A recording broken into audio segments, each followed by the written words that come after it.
Do you respect women? Absolutely. Why wouldn't I? Do you think that 18, 19-year-old women are more attractive than 25-year-old women? I think there's attractive people. That's a loaded question. I don't know. Well, it's not really, is it?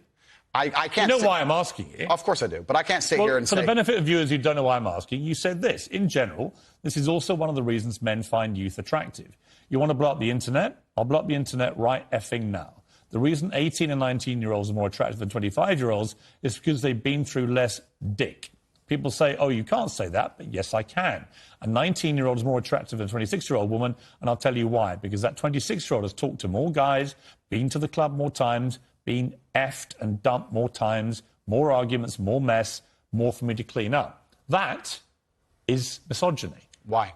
Because you are encouraging a mindset about 25-year-old women that makes them sound out to be infinitely less desirable than 18, 19-year-olds, and having effectively been having too much sex to be taken in a more respectful way. Well, firstly, even if that was the case, that wouldn't be misogyny. Well, what did you mean by what you said? That's not misogyny because it's not anti-women. I'm saying that an 18 or a 19-year-old woman would be more desirable. It's pretty anti-25-year-old women. Anti-25-year-old women we can argue, but not misogyny. Well, that's misogyny then, isn't it? No, it's not. Well, being anti any woman at all is misogyny. Not when I'm saying that women are beautiful and attractive at a certain age and saying the age. You're saying 18, 19-year-olds are more attractive than 25. Well, than ageist, perhaps, but misogynistic, absolutely. Is that not. But you just accepted it was misogyny. No, I didn't. You said it was misogyny. I'm telling you, no, it's not. If a 26-year-old woman is watching this and has heard those comments, yeah, would you just say to her, look, I'm sorry, I shouldn't have said that? No, I won't.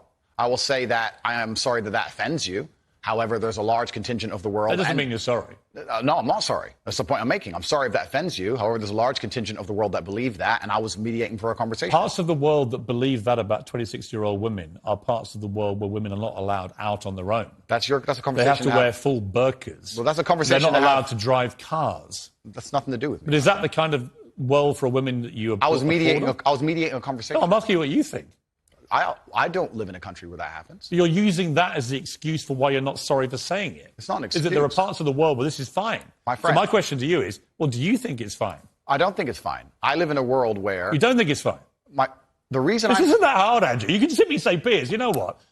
With the benefit of hindsight, I wish I hadn't said it like that. And if a 26-year-old woman's watching, I'm sorry I said that, because that actually is blatantly misogynist. And even though that's a view held by other parts of the world, it's not a view I share. Now, I would respect you more if you said that than if you try and say, well, it's said in other parts of the world, so I'm not sorry. I think that doesn't tell me what you think. Then you need to understand why my content existed in the first place. My content existed because I tried my very hardest to be an absolute and utter realist, especially with uncomfortable truths. I was pointing out that very uncomfortable... Is that a truth, then? It's an uncomfortable truth in many parts of the world. It's not a truth that I'm happy about. An inquest this week found that a 14-year-old girl, Molly Russell, died from an act of self-harm while suffering from depression and the negative effects of online content. The coroner said she was exposed to material that may have influenced her in a negative way, and in addition, what started as depression had become a much more serious depressive illness, and she very sadly took her life. That's absolutely disgusting. Right. Her father... That's terrible. Her father's campaign for better protections against potentially dangerous social media algorithms, right? It says that the particularly graphic content she saw romanticised acts of self-harm, normalised her condition, and focused on a limited and irrational view without any counterbalance of normality. First of all, what is your response to that? Nothing to do with you. That's the first thing. Yeah, it is nothing to do with me. The fact that a 14-year-old girl took her life is truly sad. The world we live in today is...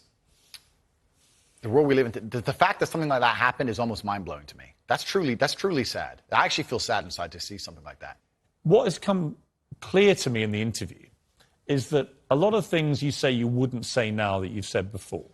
But I'd say them differently, perhaps. Yeah, right. So, to me, that's an acceptance, not just that you want to get back on platforms, because maybe that was one of the reasons you were no platform, but that you've recognised and understood the potential harm to the wrong kind of impressionable mind by some of the things you've said. Would that be fair?